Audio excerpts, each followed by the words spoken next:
नमस्कार, आदाब। आप देख रहे हैं डीएनएम शो। डीएनएम शो में हम अपराध की सच्ची कहानियां आपके सामने लेकर के हाजिर होते हैं। ये कहानियां अगर आपको पसंद आती हैं तो हमारे इस चैनल को सब्सक्राइब कीजिएगा और ज्यादा से ज्यादा लोगों को शेयर कीजिएगा। आज की कहानी कानपुर की है। कानपुर की जो आयुध फैक्ट्री है, उसी फैक्ट्री के आगे एक मोहल्ला लगता है।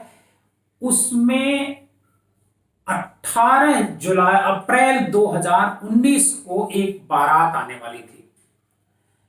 घर के लोग पूरी तैयारियों में व्यस्त थे। बारात में किसी तरह की कोई कमी न रह जाए, इसके लिए लड़की के पिता, उसके भाई और परिवार के जो अन्य सदस्य थे, वो सब एक एक चीजों का ख्याल रखते हुए पूरी तैयारी कर रहे थे। एक दिन पहले की बात है, यानी 17 अप्रैल 2019 को पुलिस को एक सूचना मिलती है कि फैक्ट्री के आगे जो लिंक रोड है, उस लिंक रोड पर एक लड़की की लाश पड़ी हुई है। पुलिस की टीम वहां पहुंचती है और जब पुलिस की टीम वहां पहुंचती है तो भीड़ काफी वहां पर जुट जाती है और भीड़ को पुलिस हालांकि किनारे करती है, लाश का निरीक्षण करती है। उस लड़की की जो बॉडी है वो तो ठीक ठाक थी, लेकिन उसका जो चेहरा था, जहां से उसकी पहचान हो सकती थी, वो बुरी तरह से जख्मी हो चुका था। मतलब उस पे कई किसी भारी चीज से उसे वार किया गया था। ऐसा लग रहा था कि चेहरा छिपाने की कोशिश की गई है कि ताकि इसकी पहचान न हो पाए, जिस भी व्यक्ति ने उसका मर्डर किया था। पुलिस के पास जैसे जैसे समय गुजरता है, वहां पर भीड़ जमा होती रहती, भीड़ ज्यादा बढ़ जाती है। पुलिस को भीड़ को अलग करना पड़ता है। उसी भीड़ में एक व्यक्ति होता है, वो उस लड़की को जब देखता है दूर से, उसका जो कपड़ा होता है वो कपड़े से उसकी पहचान करता है और पहचान करने के बाद वो जो है जोर जोर से चिल्लाने लगता है। पुलिस सोचती है कि भाई आखिर बात क्या है, कि ये व्यक्ति कौन है।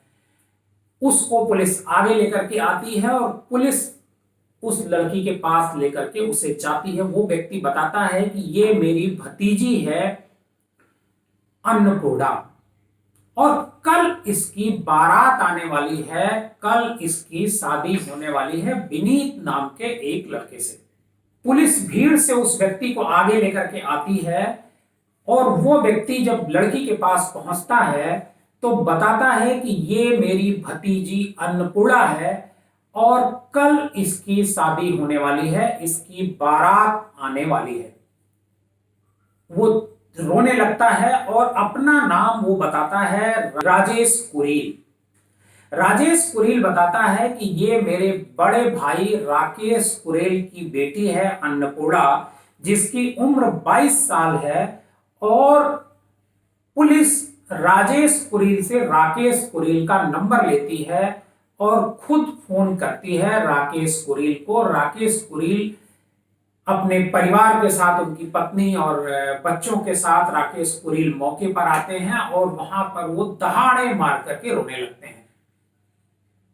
जिस लड़की की कल शादी होने वाली थी, एक दिन पहले उसकी मौत हो जाती है, उसकी हत्या कर दी जाती है।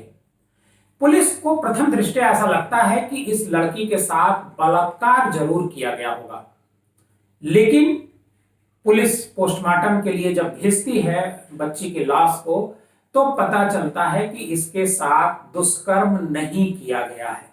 अब पुलिस के सामने सवाल यह था कि आखिर इसका मर्डर क्यों किया गया।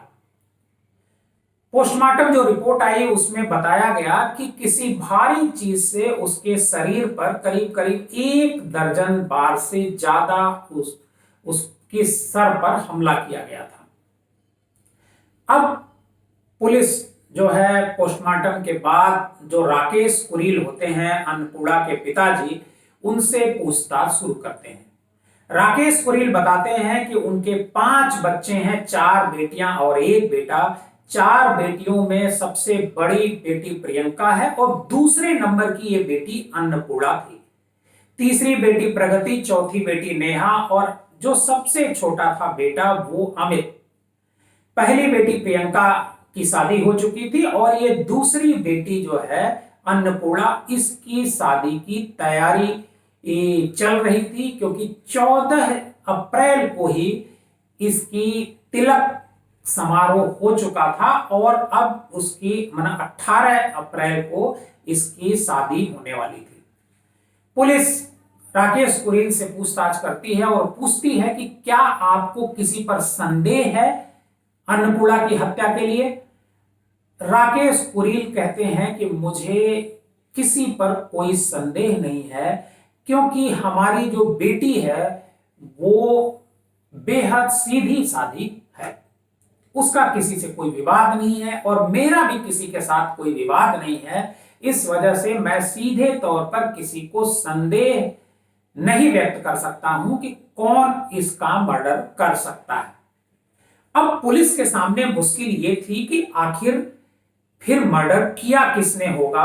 अगर किसी तरह का कोई विवाद नहीं है तो फिर लड़की का मर्डर क्यों किया होगा।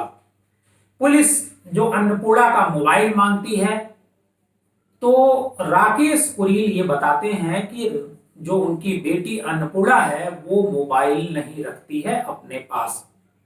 पुलिस को थोड़ा अजीब ये बात लगती है, लेकिन चूंकि पिता कह रहा था इस वजह से उनको इस बात पर यकीन करने के अलावा कोई रास्ता नहीं बचता। लेकिन जब परिवार वालों के साथ और पूछताछ की जाती है, मतलब जो अन्नपूर्णा की जो बहन होती हैं उससे पूछताछ की जाती है, तो उन लोगों ने बताया कि नहीं, दीदी के पास एक मोबाइल था और वो मोबाइल अब कहां है उसे नहीं पता है। पुलिस को थोड़ा सा संदेह होता है यहीं पर। पुलिस को लगता है कि आखिर राकेश कुरील जो उनका पिता है अन्नपूर्णा का, वो मोबाइल ना होने की बात क्यों छिपा रहा है। पुलिस को अब लगता है कि इस घटना में हो न हो परिवार के किसी व्यक्ति का हाथ जरूर है।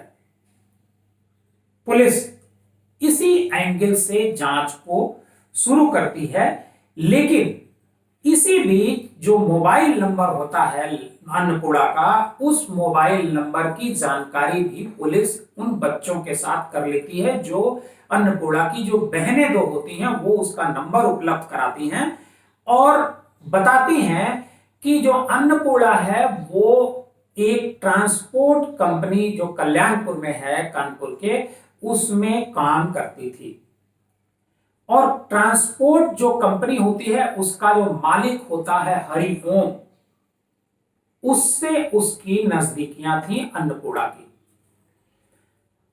पुलिस हरिओम से बुलाकर के पूछताछ करती है और जो इस दौरान जो सीडीआर होता है मोबाइल का, वो निकल करके सामने आ जाता है। और जब सीडीआर निकल करके सामने आता है तो पुलिस उसमें देखती है कि बहुत सारे लोगों से अन्नपूर्णा की बात होती है मोबाइल पर, लेकिन जो दो नंबर ऐसे होते हैं उन पर उसकी कुछ ज्यादा ही बातचीत होती है। पहला नंबर होता है हरिओम का, जो उसी ट्रांसपोर्ट कंपनी का मालिक होता है जिस पर अन्नपूर्णा काम कर रही होती है, और जो दूसरा नंबर होता है वो होता है सोनू का।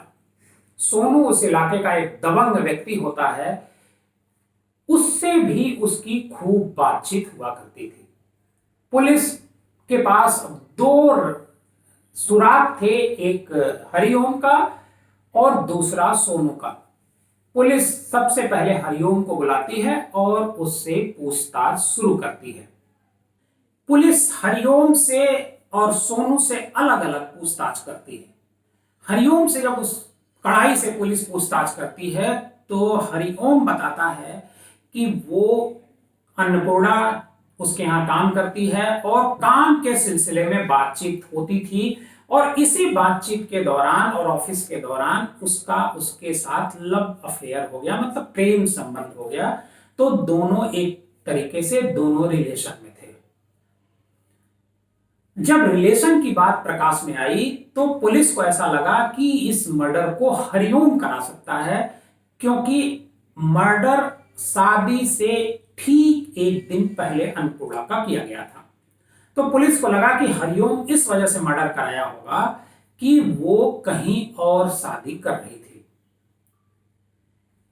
लेकिन हरिओम लंबी पूछताछ होती है और हरिओम अपना जुर्म कबूल नहीं करता है। हरिओम ये स्वीकार नहीं करता है कि उसने अन्नपूर्णा का मर्डर किया। पुलिस अब सोनू से पूछताछ करती है अलग से। सोनू भी बताता है कि वो उसका अन्नपूर्णा के साथ अफेयर चल रहा था। सोनू उस कल्याणपुर इलाके का एक कहा जाएगा कि छुटभैया टाइप का गुंडा हुआ करता था और उसके बहुत जुए के अड्डे और इस तरह के जितने भी गलत काम होते थे वो करता था। और उसकी पूरे इलाके में एक छवि जो है एक दबंग की बनी हुई थी। जब सोनू पुलिस को बताता है कि अन्नपूर्णा के साथ उसका भी अफेयर चल रहा था तो पुलिस का दिमाग चकरा जाता है।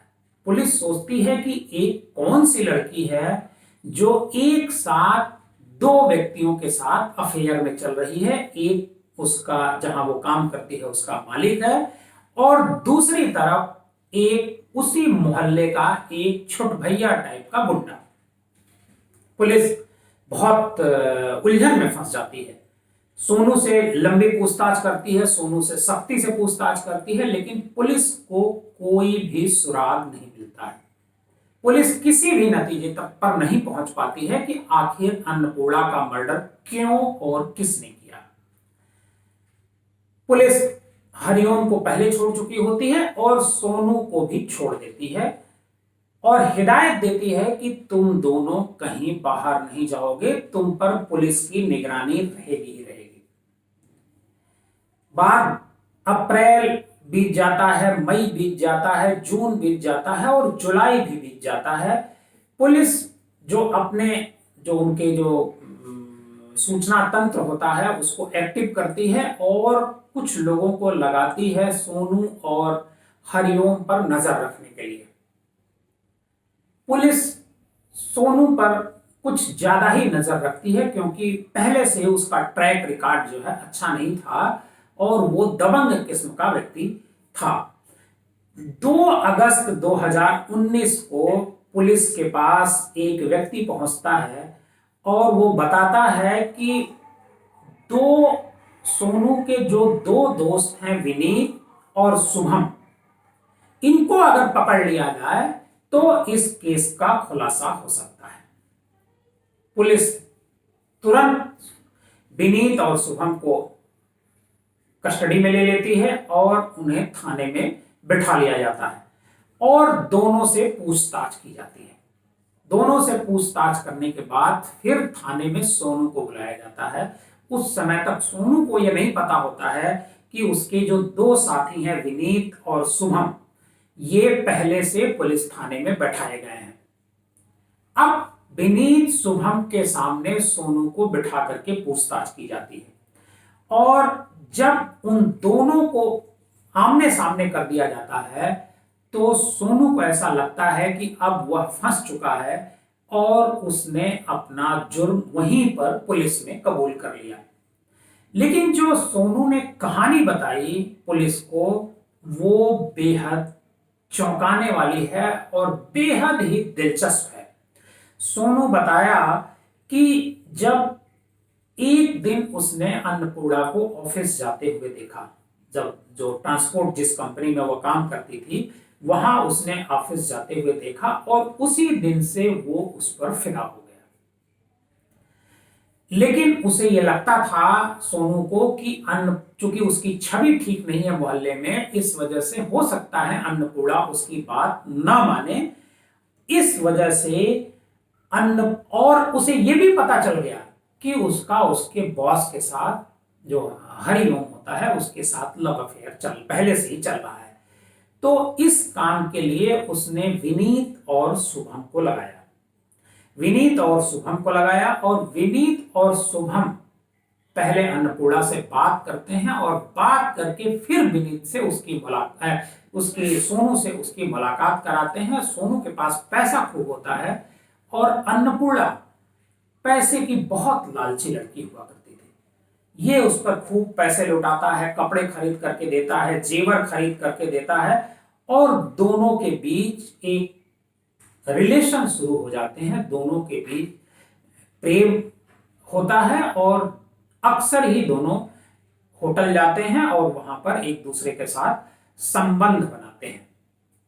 इसी बीच इस बात की खबर अन्नपूर्णा के पिता राकेश कुरेल को लग जाती है, और जब राकेश कुरेल को एक खबर लगती है, वो तुरंत अपनी बेटी पर पहरा बिठा देते हैं। बेटी को ऑफिस जाने से भी मना कर देते हैं और उनका फोन भी किनारे रखवा दिया जाता है। और जब ये सब कुछ होता है तो सोनू की अन्नपूर्णा से बातचीत नहीं हो पाती है। सोनू की जब बातचीत नहीं हो पाती है तो विनीत के जरिए सोनू संदेशा भिजवाता है कि अन्नपूर्णा को कि सोनू तुम्हारे साथ शादी करना चाहते हैं। लेकिन इसी बीच राकेश कुरेल अपने बेटी की जो शादी होती है वो तय कर देते हैं, और शादी तय करने के बाद 14 अप्रैल को उसकी तिलक भी हो जाती है। और तिलक होने के बाद सोनू कई बार कोशिश करता है कि अन्नपूर्णा से उसकी बातचीत हो जाए, लेकिन अन्नपूर्णा उसका फोन नहीं उठाती है। एक दिन उसका फोन उठाती है और कहती है कि देखो, हम तुम्हारे साथ रिलेशन में जरूर थे, लेकिन हम शादी वहीं करेंगे जहां पर हमारे पिताजी तय करेंगे। 17 अप्रैल 2019 को ये जो सोनू होता है वो विनीत को उसके घर भेजता है अन्नपूर्णा के। उस समय अन्नपूर्णा के पिता और माता कहीं बाजार में शादी का सामान खरीदने के लिए गए थे। वो जाकर के अन्नपूर्णा को समझाता है और अन्नपूर्णा तैयार नहीं होती है उससे बात करने के लिए।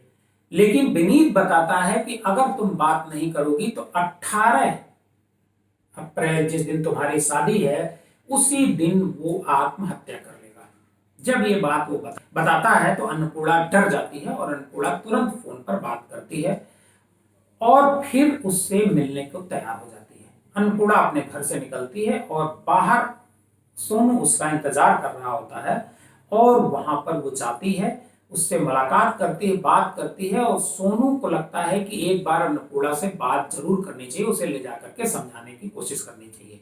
अन्नपूर्णा को अपने मोटरसाइकिल पर बैठा लेता है और बैठा करके थोड़ी दूर लेकर के जाता है, और उसने कहा कि फिर वही बात को दोहराता है सोनू कि अगर तुम मेरे साथ शादी नहीं करोगी तो मैं कल उसी तुम्हारे घर के सामने आकर के आत्महत्या कर लूंगा। इस बात को लेकर के अन्नपूर्णा परेशान हो जाती है, लेकिन वो कहती है कि शादी तुम्हारे साथ मैं नहीं कर सकती हूं, जहां मेरे माता पिता कहेंगे वहीं मैं शादी करूंगी। इस बात को लेकर के सोनू बेहद नाराज हो जाता है।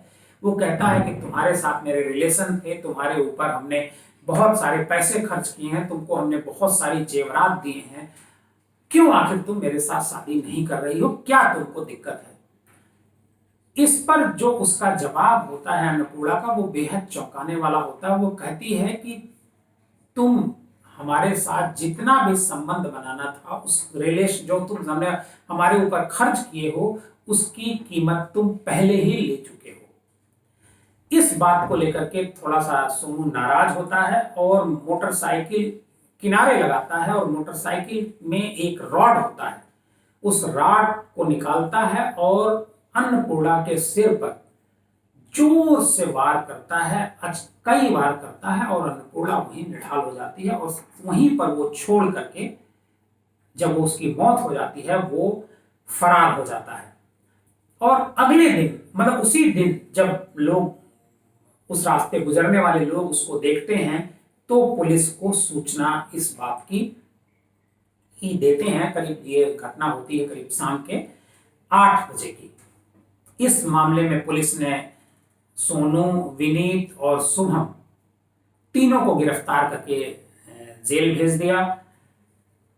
सोनू को पुलिस की चार्जशीट में को देखते हुए कोर्ट ने आजीवन कारावास और जो विनीत और शुभम, इन दोनों को 10-10 साल की सजा कोर्ट ने सुनाई। ये तीनों अभी जेल में हैं। दोस्तों, ये कहानी जो हम आपको सुना रहे हैं, ये एक चालाक लड़की की कहानी है और उसकी चालाकी का अंत कहां होता है, ये हम इस कहानी में बताने की कोशिश कर रहे हैं। आज की कहानी हमारी कैसी लगी, आप हमें कमेंट बॉक्स में जाकर जरूर बताइएगा।